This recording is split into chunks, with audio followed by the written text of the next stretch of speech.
Duet Night Abyss is this game that I've been really excited for since its announcement. Last year, we played the technical test, which I felt was a great first step into this universe of daemons and humans that's being created. And going into this closed beta, I was hoping that not only the gameplay was more polished, but I was hoping for more story-wise since it was left at a cliffhanger. Before we get into this, I want to be transparent and state that this video is sponsored by Duet Night Abyss, but in no way will I be restricting how I feel about the product in front of me.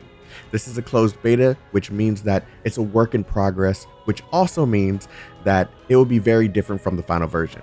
Thank you Duet Night Abyss and Hero Games for sponsoring this video. Let's get right into it. Before we begin, I hope you've watched my previous review of the technical test for DNA because it's going to hold a lot of relevance in this video, as honestly, the game still feels like a technical test. I've played a lot of games over the past few years, and usually there's a distinct difference from the technical test and the closed beta. However, I didn't feel or notice that drastic of a difference between the technical test and the closed beta in terms of story, gameplay, and mechanics. They did expand on the story a bit and add a few more features that I'll get into during this review, but the mechanics and gameplay still felt a little off. Maybe I was expecting a bit too much going into this because I felt that a lot more needed to be done before entering the closed beta phase. Now, don't take this the wrong way. The closed beta was incredibly fun to play just as the technical test was, but I just expected a lot more to be improved. So first, let's start with the improvements. Graphics have been improved in many areas such as the lighting as well as the character textures and shading.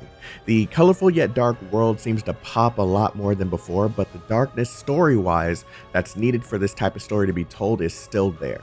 The impressive OST is still surprising me in many new areas of the game, as the story has been expanded well beyond where the technical test ended. A few more characters have been added to the game, allowing you to try new playstyles and weapons that you didn't expect to be available. And a new alternative storyline has been added to the game as well. Wake up, or you'll die!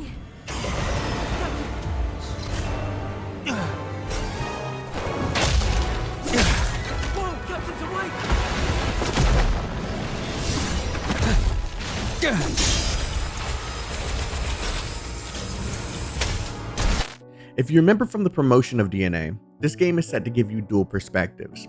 The female protagonist is still the only selectable option in this beta, with the male being an option in the final version of the game, but since you play dual perspectives, this beta allows you to play the male character through a special mission at the end of the beta. Now, this new special mission was the best aspect of the entire game because the plotline was much better than what was taking place in the main story, in my opinion. It wasn't dragged out. It was about 2 hours and 30 minutes to complete with an accelerated account, and there were a lot of twists and turns that had me surprised.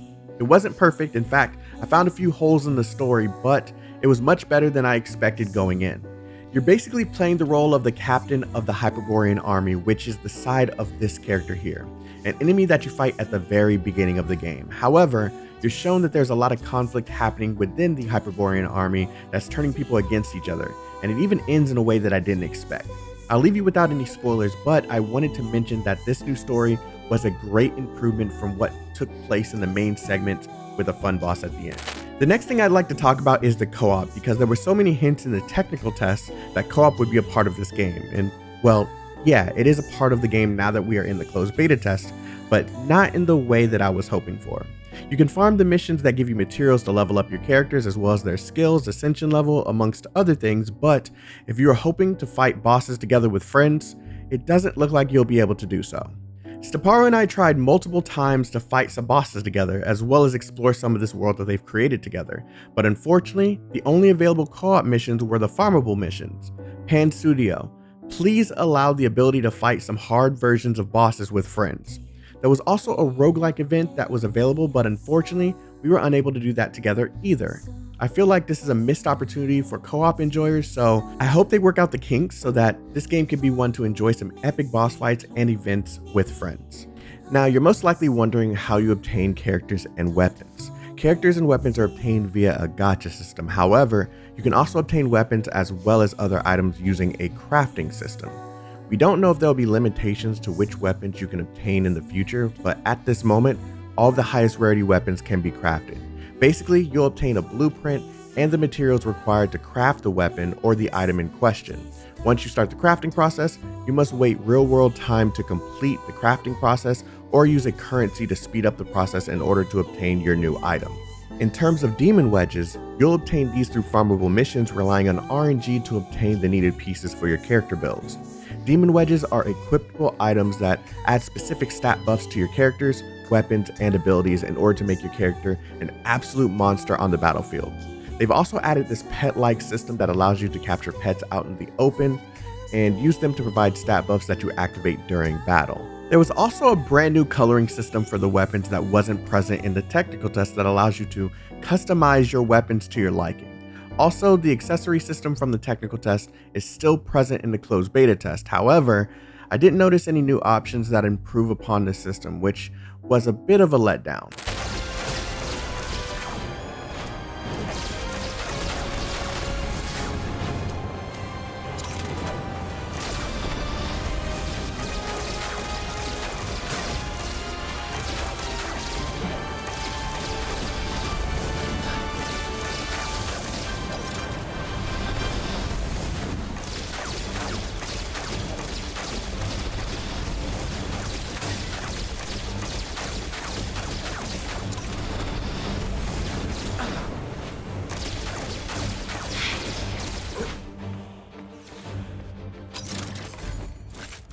I'm sure a smart and efficient commander like you can handle tying up loose ends on your own, right?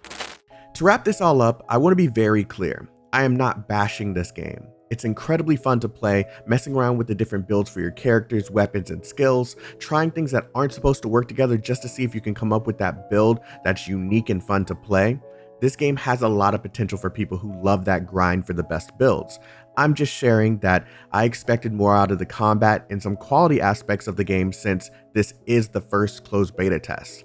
I can definitely see a lot of people enjoying this game and its story, but I'm hoping the developers use the time that they have available to not only up the quality of the game, but allow us to enjoy this fantastic game with friends in more ways than just grinding for the materials needed in the farming missions.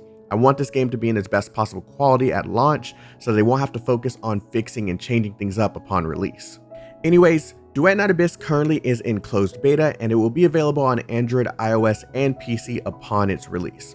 If you're interested in this game, let me know why in the comments below, and don't forget to let me know what you think of my closed beta test impressions. Once again, thank you to the Duet Night Abyss team as well as Hero Games for sponsoring this video, and I look forward to seeing more on this game in the near future.